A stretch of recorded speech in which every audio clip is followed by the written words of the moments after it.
Here we go. Hi, everybody. Here we are. Everybody, I already started. Great, right? So, hi, everybody. So, here we are for another session, another episode, another tale in our Language Worker podcast. So, today I have amazing guests, as I always do.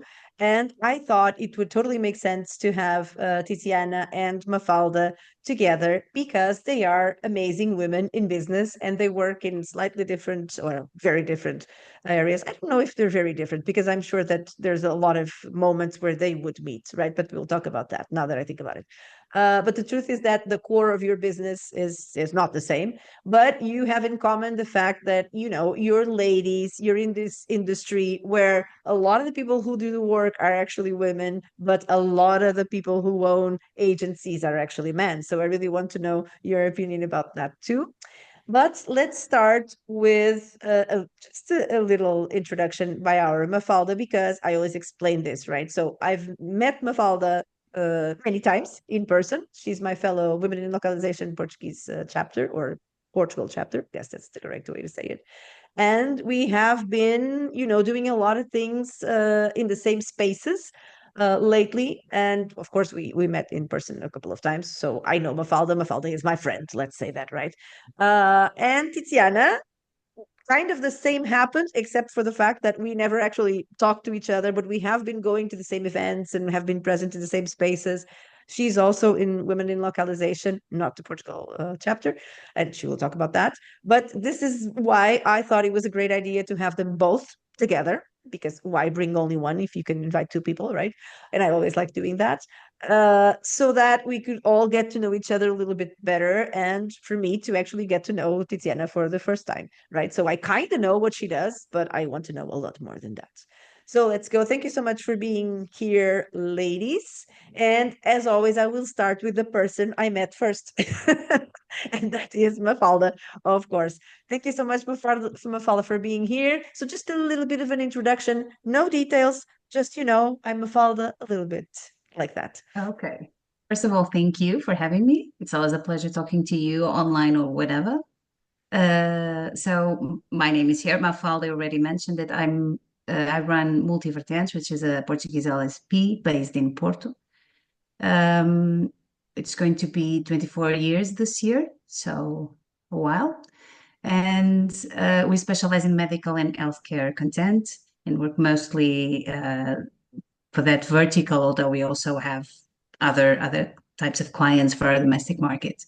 I'm with you in Women in Localization Portugal chapter from last year, so it's also a new project, which is going great, as you know.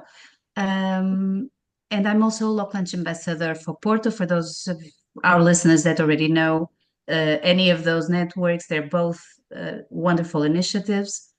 So this is the other part of my professional life that I really enjoy. And it's a pleasure to be here and to meet Tiziana also. Okay, thank you so much, Mafalda. So let's go in here a little bit, but just a little bit about Tiziana. No, I'll save this because then we'll go into the details, right? So thank you so much, Tiziana. I mean, it finally happened. We started talking about having Tiziana on the podcast forever, and now Yeah. it finally happened. So I'm very happy that it ended up happening. Thank you so much for being here. Thank you so much for having me. It's a pleasure to meet you both, even if it's a virtual meeting, but it's always a pleasure to speak with you. Well, I'm Tiziana Bottone. I started working in the translation industry as a freelance translator, and then 2 years ago I founded my LSP, which is Translate with Style. It's Hmm. a boutique translation multilingual marketing agency specialized in fashion and beauty. I love it. I was like, oh my God. I've already had ladies who do also translation in the beauty area, and it was fascinating, the luxury and beauty, and I'll have them again maybe. Oh yeah, that's right. And so it's something that really interests me, strangely enough, right? Probably you wouldn't associate that with me, but it's something that I think that as a field of work. It's very, very interesting. And so I cannot wait to hear a little bit more about it. But let's go back to the little Mafalda, right? So I always like going back to how you actually, lived your life as a person of less age, right? So when you were a teenager, were you already interested in languages? Did you envision to study languages? Did you study languages, right, Mafalda? Well, I always like languages, but I like too many other things. So I decided that I would study languages and literature and become a teacher because to my 16-year-old, it seemed like teachers didn't have that much work. So I could study other things and do other things also. So So you wanted to be a find a teacher to way have of, time, to have free time. exactly. So I found a way of earning some money. And at the time, it seemed like a good plan. So that's what guided my choice when I went to university. I studied languages and literature, German and English, and then moved on to a master's in Anglo-American literature, which I loved. But I then I didn't know that. realized I couldn't be a teacher at the time. It was a very complicated time in Portugal. In terms of the market was very difficult for teaching positions. And then I realized I couldn't earn that much money studying literature just by studying it. So I started to have language related jobs, different kinds of jobs. And when I finished my master's, and at that age, you're arrogant enough to think that you can do better than anyone else. So me and a friend out of college decided, why don't we just create a company and do it the right way? It sounded Wow. sane at the time. Obviously, we realized it wasn't that easy and we had a lot to learn about business. And it was not just about good intentions and language knowledge. And I think I'm still in that process today. So I'm still learning. Glad to know. That sounds great because, I mean, if you already think that you know everything, especially these days, it's a bit harder So to that's the navigate only the thing world. I've learned. Yeah, Yeah, that's the only thing I've that we learned. don't know. We know that we don't know, right? So, Tiziana, what about Exactly. you? Were you a child who were part of a multilingual family?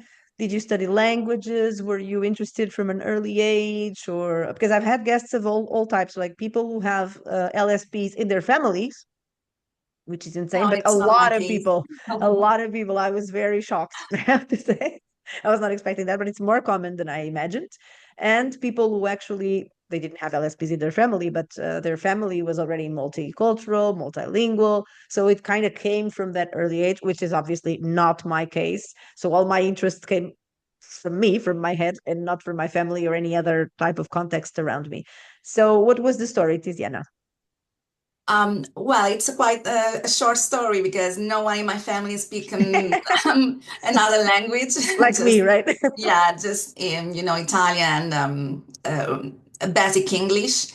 Um, I do not come from an entrepreneurial family, so I decided to study languages because I always felt the desire to move from my country, especially from my city. I'm from Naples, which is a cool city, but it can be, let's say, hard to live there because, for example, the unemployment rate is very high. So people usually move to northern Italy or abroad. So I decided to study languages for that reason because I wanted to move abroad and I wanted to learn new cultures, new also because a lot of information was in English, and I wanted to know more about other countries, cultures. So I had to study English, of course. So you did study languages. Okay, so Yes, it's yes. my story. It's a I bit like studied my story. languages and literatures. Yeah. Hmm. Very nice. And then your first couple of jobs out of college, were you a freelancer Um, immediately? Did you go to an LSP? So what was the first impact of leaving college? Well, right after I finished the university, I moved to Spain just Mm-hmm. 1 week after. Mm. So I started, yeah, because of my husband, Ah, and yeah, I found a job in a company, and I started to make the first translations. I translated catalogs and other stuff. did you work for Um, Mango or Zara? One of those. no, unfortunately, no. So no fashion at that time. No, no fashion, no, no. It was about food and beverage. Very nice. I'm sorry. So Mafalda, there you were with a friend. I didn't even know that you had a partner in crime. Uh, do I know her? No, I probably don't think not. so. No, no. Ah, okay. So I'd love to. So what happened when you created your own LSP and all of that? What happened in the sense of why did you go for this vertical? Was there a reason, or it just happened, or both of you somehow got jobs before you got to the LSP and decided to just continue it? What's Well, the company, when we first started the company is called MULTIvertentes, which in Portuguese meant something like multi-sides, multi-areas. So people always ask me what everything is covered, this right? means. So when we started the company, the whole idea was to provide services to companies within our geographical area, and services included language training and translation, interpretation, whatever content they needed to be transformed. So there was this large part of the business that was focused on training, and that's where my partner was focused, and Uh-huh. I was more with the translation part. But it was that kind of translation, so working directly with the client. So we didn't know anything about it really. So we had no tools. We just discovered cat tools. This was Yes. 2002. So Mhm. cat tools were still something new at the time. We started working back then with Trados, which was the only one available in Portugal at the time. Um, but it was, two different branches within the same company. So the specialization came later. Mhm. We didn't intend to focus. We didn't plan it. But Oh. when we started growing in terms of translation, our pool of customers in translation started growing. We also started to work with other LSPs as single language vendors for European Portuguese. And that's when we started getting involved in some projects within the medical and healthcare. And then the company grew with our client base. So we got the skills, we got the people, we got the tools. And in 24 years, as you can imagine, a lot has changed. My partner eventually left the company. We dropped the training part of the business to focus on translation. That's how we work today. And out of what was requests from specific clients that liked our work and wanted to see if we could also handle medical and healthcare. So we started experimenting with some loyal clients, and then we grew from there. So we needed to have the right people and the right tools and the right training, of course. But it kind of grew out of our customer pool rather than being something we planned to go for initially. I see. It totally makes sense.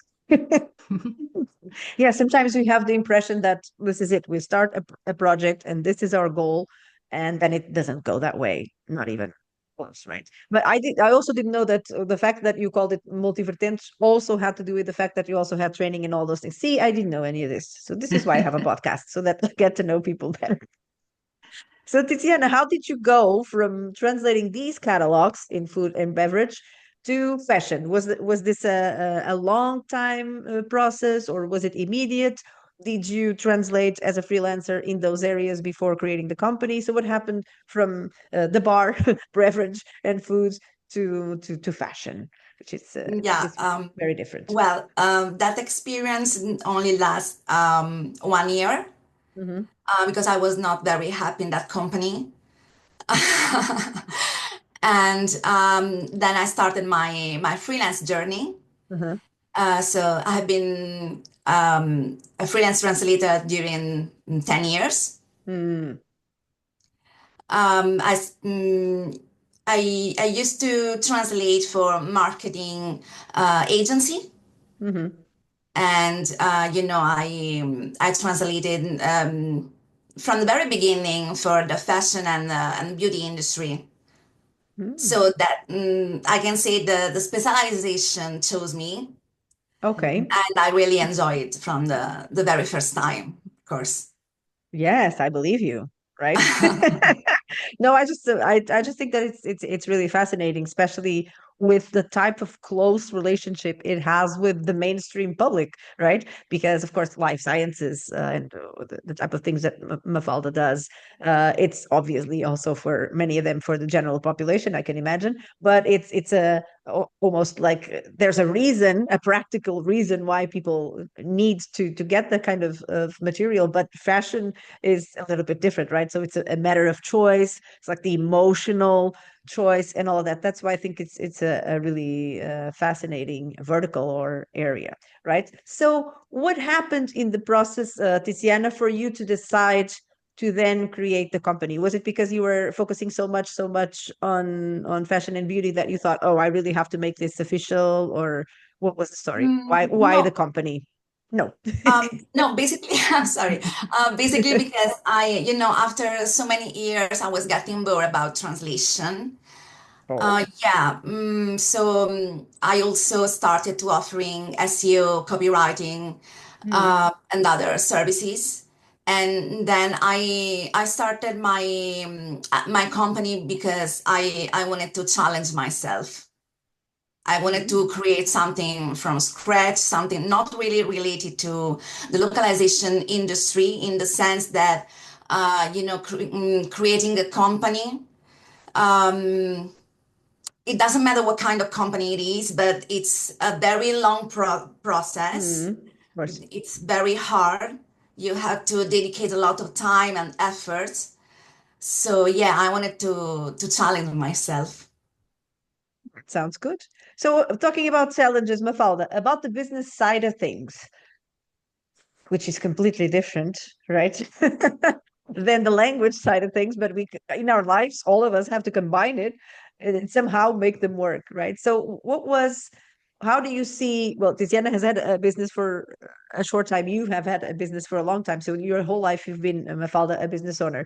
So, how have you seen that change in terms of the pool of clients that you have? The type of approach, and just yesterday we were talking about business development and all that in our Women in Localization event. And it's so interesting, and it's such a contemporary subject, right? So, how do you feel that things have been going for you? Do you feel like the market has changed? Well, obviously it has. And what kind of approaches and evolution in terms of your business, I guess I can use this word, acumen, have to kind of grow or change or evolve in order for you to be in business for 24 years? Because it's insane, right? It's like having a pop music career like Madonna. So that's how I see it. I saw that coming. Of course. I had to use Um, you for this. it was I'm just saying, I haven't stopped learning. So you get to a point where, you start off thinking that you know everything, and you need to be like that. Otherwise, you never You wouldn't take risk it, off. right? So you need to be arrogant enough to think that you know the business and then go for it.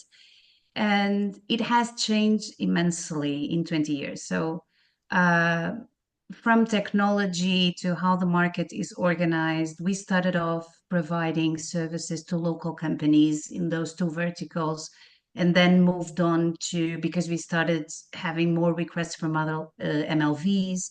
So we moved on to becoming a single language vendor to a large number of MLVs. And at a certain point that made perfect sense because we grew a lot. It's easy to grow if you're working with larger companies because they give you the tools, they give you the training, they give you the perspective, they And the teach you amount how of to work that you need to organize, keep things going, right? of course. So you learn a lot from that experience. So that also allow us to grow. So each client gave us tools that were useful for another client. So and the market has changed in many different ways. So I don't think the only rule is it has changed a lot, and it will keep on changing. And the only difference I see now is that it now changes faster. Mm.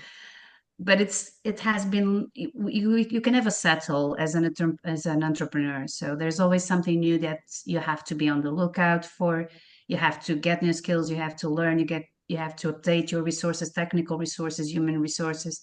So there's a continuous progress of update that never stops. That's how it feels to me, at least. Mhm. I can't even imagine working like we worked in 2002 now. It's changed in so many different ways. Mhm.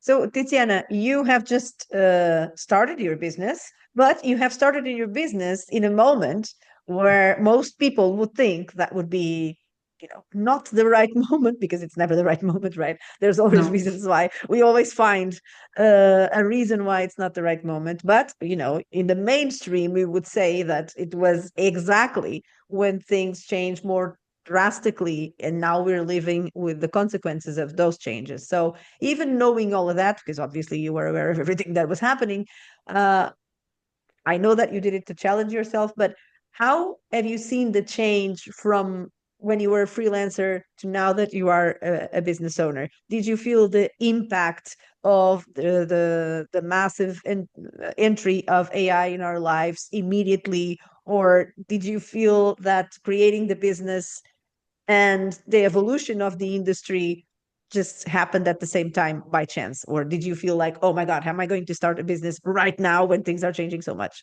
So how was it? What was your thinking process?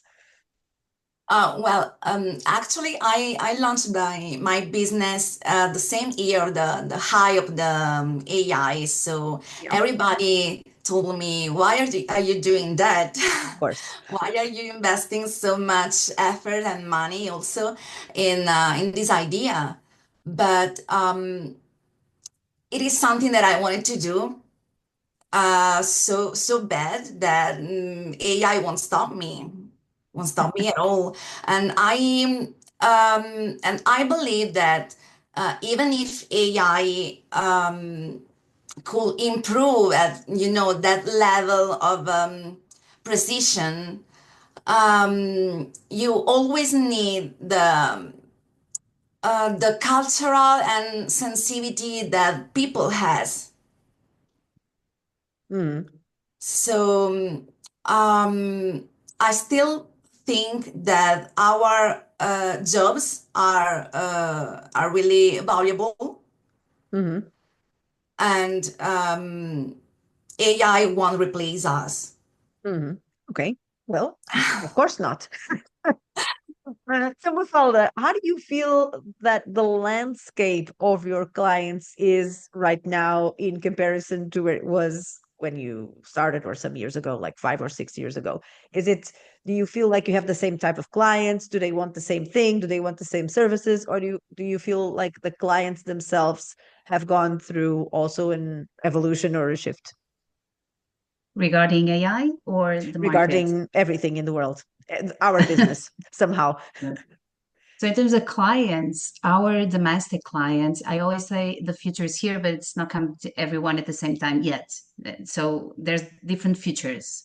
So that's what we're facing right now. Some of our more traditional clients are still doing things like they did. So they just want something translated, and it's kind of work in silos. They want a text translated, they send it over, we translate it. They don't want to know what kind of technology we're using, which they just need that text in German, and that's it. Hmm So we Okay. still have that. So those are the classic clients. We still have that, right? So, but on the other hand, all the part of the business that was related to providing Portuguese services to MLVs has been through huge changes for Mhm, everybody everywhere, I think. So it's not only Portugal. So the technology has impacted a lot more that part of our client pool, because now the relation with other language service providers has changed. The amount of the volume of the content that we process is probably less, a bit less, but also done completely differently. We still have client MLVs working in a more traditional way. So it's post-editing machine translation, of course, but without much AI involved. But for others, the process has just completely changed, and we've even lost some of them, of course, because now we're being replaced.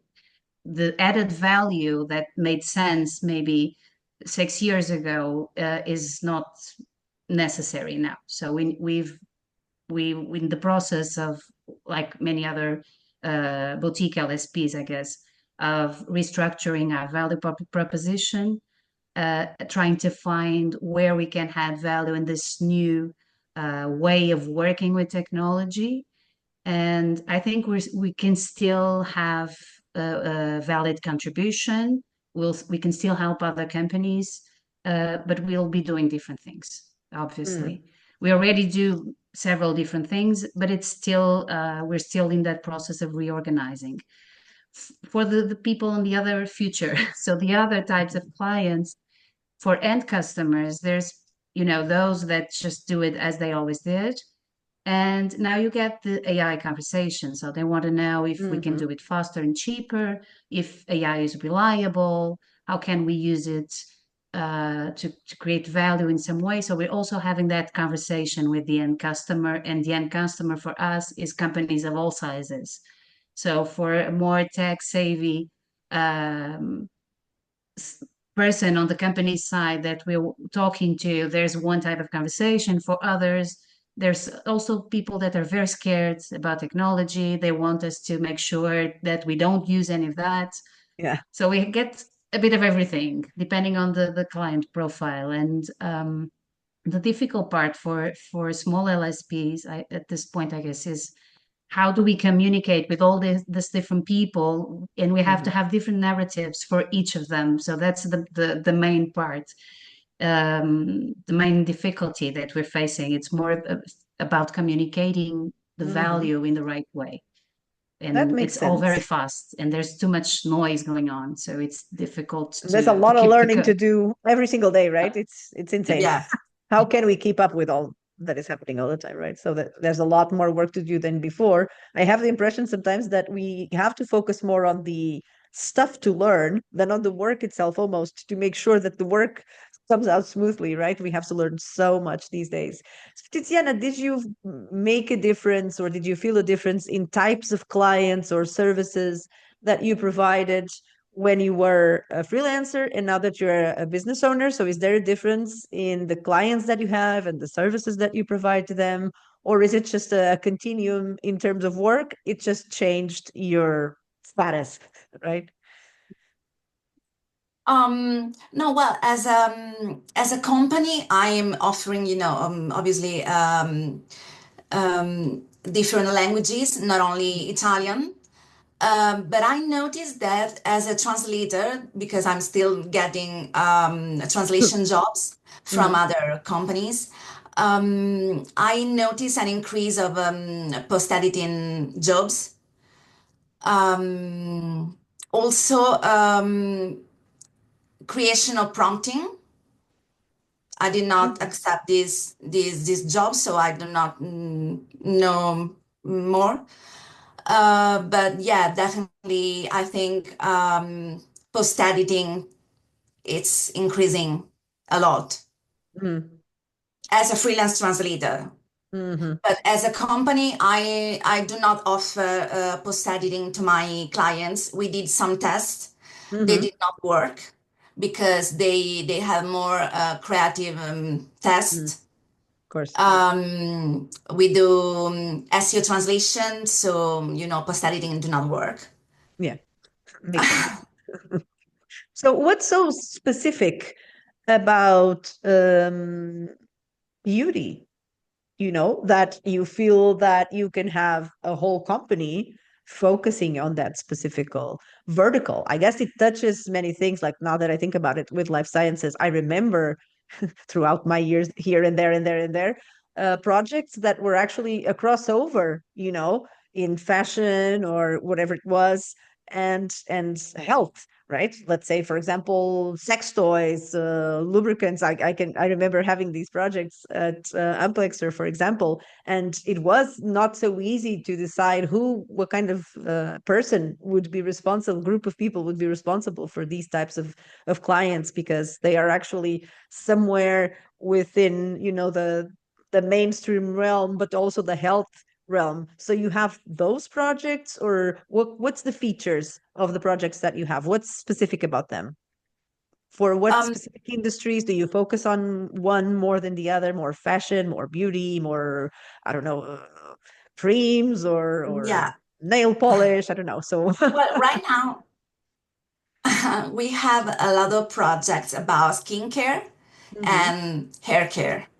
Oh, So we wow. start with the copywriting Hmm. in English, and then we translate to many languages. Okay. So basically it's Previously, Mhm.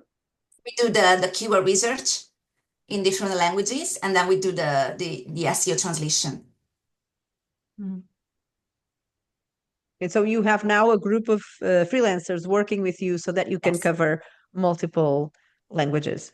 So when you were a freelancer, oh, well, I guess you do both at the same time, right? You're working yourself and then you have the company. Yeah. So is there a difference except for the services? So in terms of subjects that you touch, is it the same thing, or is it more varied in your career as a translator than as a business owner? How does that go?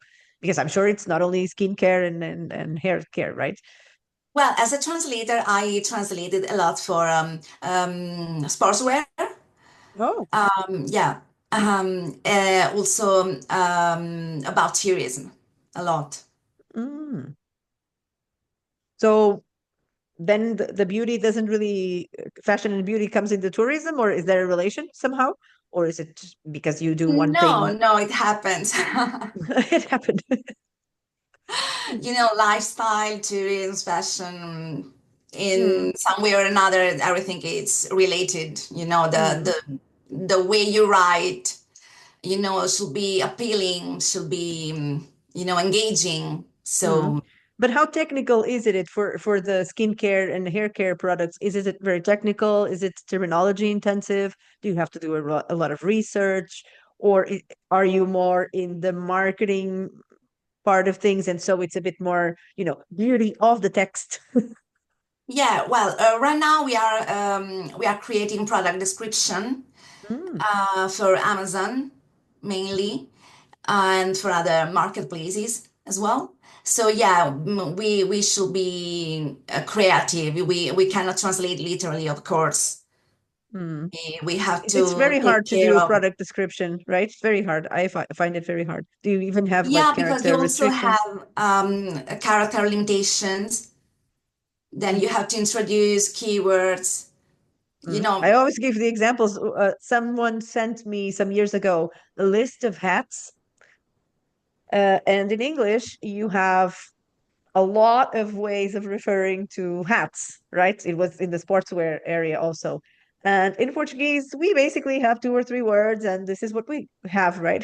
So it was very, very complicated to even think of the equivalents of the actual types of hats.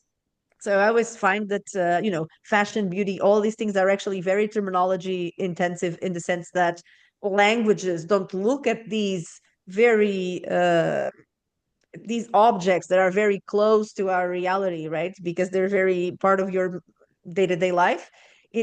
Languages tend to have completely different ways of interpreting the amount of words and expressions that they use for those objects, right? And we in Portugal tend to have few, I think, uh, words that are for either gloves or hats or any kind of things like that. Where in English you have multiple way of naming those things. Is Italian like that? So because you're a fashion country, and France, I suppose that those languages probably are also a little bit more rich than a language like Portuguese, where we don't usually focus on those subjects. So do you no, find it difficult, or is it very easy for you to think, okay, this means exactly blah in Italian, or well, in Italian we use a lot of English terms. Mm. and also French terms for the fashion field. So basically, you leave them untranslated, Mm. or Okay. yeah, it's easy. But I I mean, also it's have easier if you know what you're doing, I guess. I mean, you still have to know if they are to be localized or not, yes, right? yes, So of it's not course, so yeah, easy yeah. sometimes. Obviously, you have to do your research. I also have fashion dictionaries Hmm. that really Oh, help. I like that. Fashion Yeah, dictionaries. they are here on my back. Okay. So, Mafalda, in your vertical, what happens in this vertical that everybody talks about these days, right? What kind of text, what kind of content, what kind of documents do you have? Is it more like for doctors to read, or is it more for the general public? What kind of things do you have specifically? Is it those informed consents that I love so much? Uh, what is It's it a that bit of you see the everything. most in your table, in your computer? All of the above. Uh-huh. So if And also these uh, crossover products, like, yes, yeah, that are I have was here, have there. listening.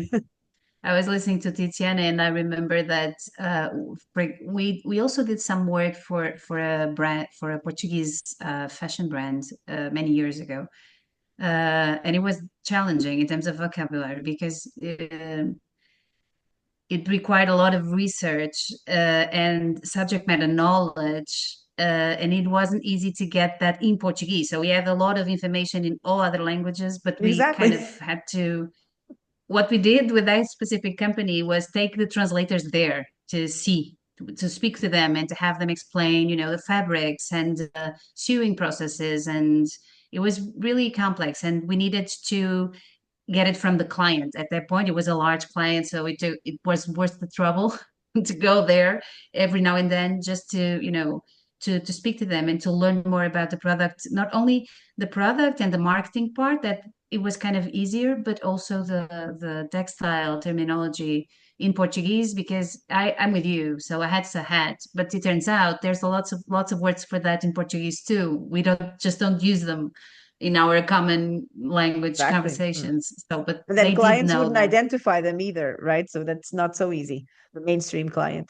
Um, with medical and healthcare, it's a bit of everything. So we work with pharmaceutical content and everything related to clinical trials, and there's variety of documents there.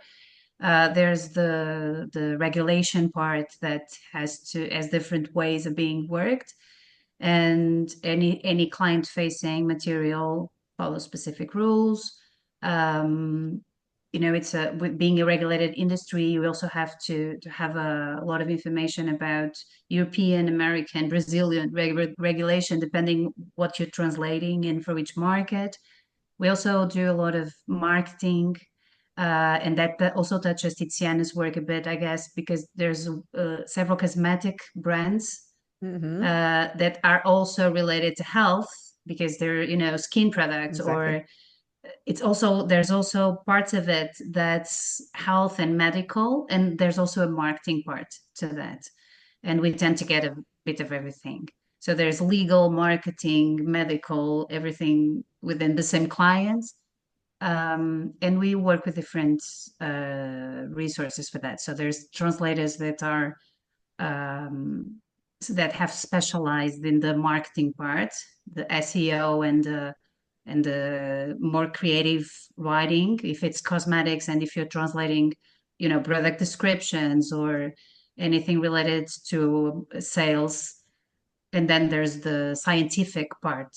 We also get, scientific communications from doctors or medical conferences that come in all shapes and forms. So it's a written text, or it's a video, or it's a recorded webinar that we need to translate for subtitling or voiceover, whatever they want to do with the content. So there's this, like you were saying, an overlap of verticals and Uh-huh. also kinds of different kinds of contents. This is why it's fascinating what we do, I think. Right. So now talking about business again, how do you feel, Tiziana, that it's been for you as a woman? And have you seen an evolution in the industry with the role of women as company owners? So have you felt that shift? Have you noticed that? Is that something that worries you, that doesn't worry you? No, it doesn't worry me. And also enjoying women in localization make me realize there are a lot of women out there. Hmm. Um, so yeah, I'm creating my community also here because I'm part of Women in Localization Madrid, if you don't know. Oh, I didn't. Yeah, because Spain has two chapters, Madrid Mm. and Barcelona. Right. So yeah, I'm with Oh, my the crew. Madrid is the new one, right? Yes, yes, Of it's course. the new one, the recent launched chapter. I like ours at the same Um, time, pretty much.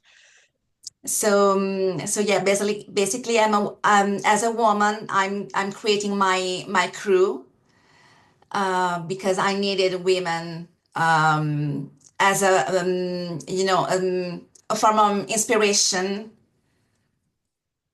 and also because I needed to learn from other women experience. Hmm. So I have two kids, Oh, so it's not easy to to to manage arrange everything. my agenda. Yeah. So Mafalda, now we have women in localization in Portugal and everything else. But when you started, at least the people I know who have had their companies for a bit longer, so people our age, they tend to be men who are company owners, with the exceptions of, the ladies that we have in Lisbon for subtitling and the media localization and all of that. But in terms of the general LSP that we know, I guess the vast majority of the people I can think of that have had their business for a long time are actually men. So have you seen you yourself an evolution in the way that we have a say these days in the industry, not only as the performers of tasks, but as businesswomen? Yes, but we need to keep going. So when I started off, my father was a serial entrepreneur, so starting a business was a no-brainer. It was something fun that I wanted to do.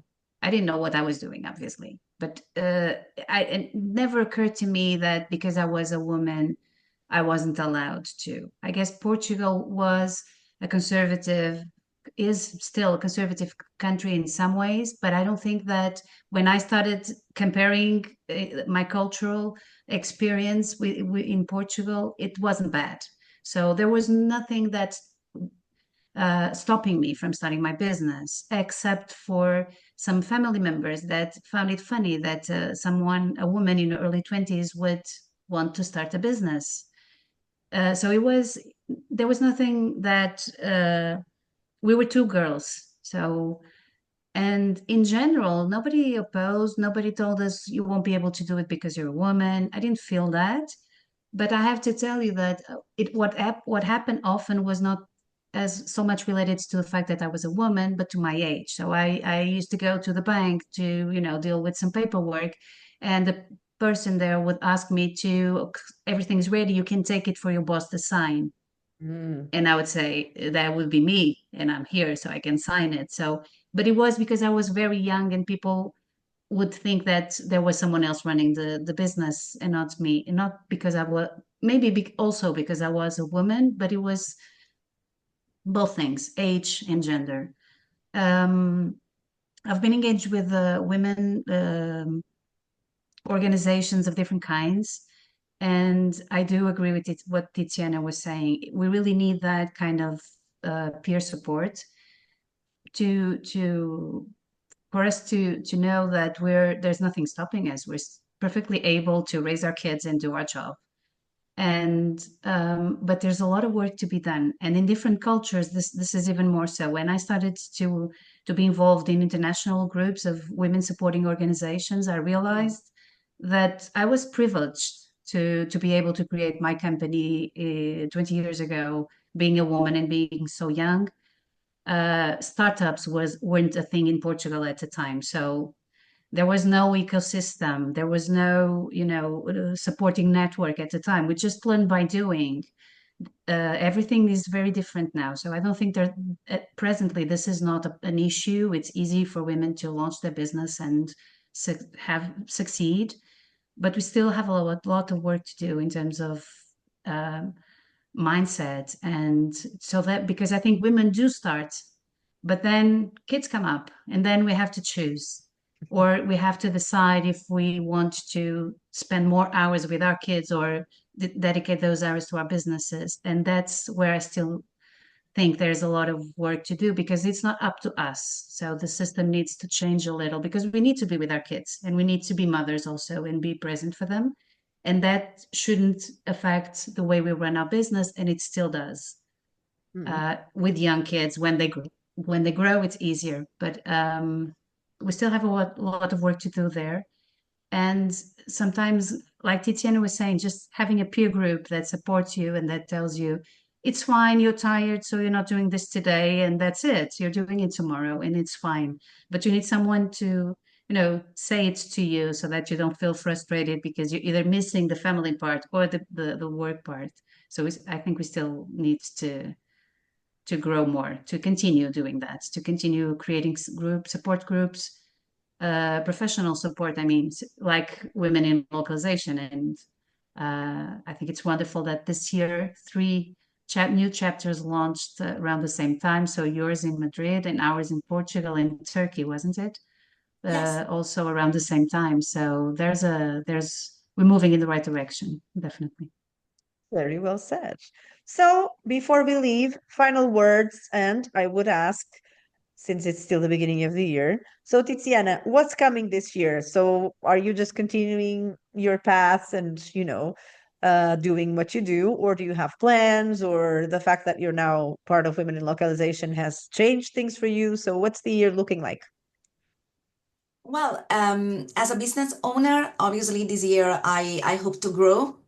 I hope to reach new clients. I hope AI won't stop us from doing what we are doing. And as a women in localization member, I hope we can do great things here in Madrid, because we are creating, a supporting group here in Madrid. So, well, basically, I hope things at least do not get worse. Okay, that sounds sounds good. So No, Mafalda, well, I must be honest, because 2 years ago, right after I started my company, I went through burnout. mm, So I don't want to overcharge things, and I really hope that things can keep going well as they are, and without affecting the mental health. mm, that makes sense. So, Mafalda, what's the story for you and us as women in localization and everywhere that we are? So, what's the year looking like, you think? So, at least what you think right now for the near future. Well, I've got to a point where business renovation has happened so many times that it's just another one. Mm, But we are facing a difficult period from last year, so it's not the coming year. We're already in a because we needed to restructure the way we work, especially as a single language vendor for other companies. So we're just starting again, like we mm, have done in several cycles along these years. And some people told me that I'm too optimistic, but I guess I really have to to be. So I'm really optimistic about the new things that we'll learn and we'll have to do, while realizing that we do have a lot of work at the moment. We need to, change the business, change the value proposition, change the communication, go for different kinds of customers, go for different tools. AI is not going anywhere. We need it. We need to incorporate it and make best use of it, help our clients make the best use of it. So to me personally, that's all very exciting. I'm very excited about where this is going and all the new things that I get to learn. But there's this heavy weight of a company, uh, the history of the business and how the business is at this point, and that in realizing that we need to change. But change has always motivated me, so that's where I am. And I've also learned to not get too desperate, because it all comes out well in the end. We just need to focus on the task at hand. We need to be able to focus on the work that needs to be done and the changes that need to be implemented. And sometimes it's also new and also fast, and it's a bit heavy. So we need to step back and focus on what needs to be done today. And that's how we move forward. And I hope that in 6 months' time I can see some operationalized changes already, and the business moving in the right direction with the market, because the market is also changing very fast. And I'm so very excited about our Women in Localization project. As you know, I usually say that the problem with our Portuguese chapter is that there are too many ideas and too many things that we want to do. So I'm really excited about it, and the fact that we're giving back to the industry and supporting other women and men in the process. That's a really fulfilling part also. Wow, that's amazing. No one could have said it better. So, thank you so much, Tiziana and Mafalda. I know you have lots to do. Everybody has lots to do. So let's try not to push it too much. Thank you so much for being here. It's always great to know, a little bit more about you. Still, with Mafalda, I learned a lot about you that I didn't know. And it's fantastic to also hear your plans for the future and the way that you are obviously helping forge the way for a better future for all of us, especially women, which is still so necessary, but this is what we have. And it's true that we are very lucky that we live in places in the world where we have basically the same opportunity as everybody else. But it's not like that everywhere. And we really have to keep our minds also focused on the people who need to find strength in examples that they will see from other parts of the world in order to live their lives better, at least in having more hope. So thank you so much, girls, and have a wonderful year. And I wish you all the best. And thank you so much for being here. Thank you. Thank you for having Thank me. you.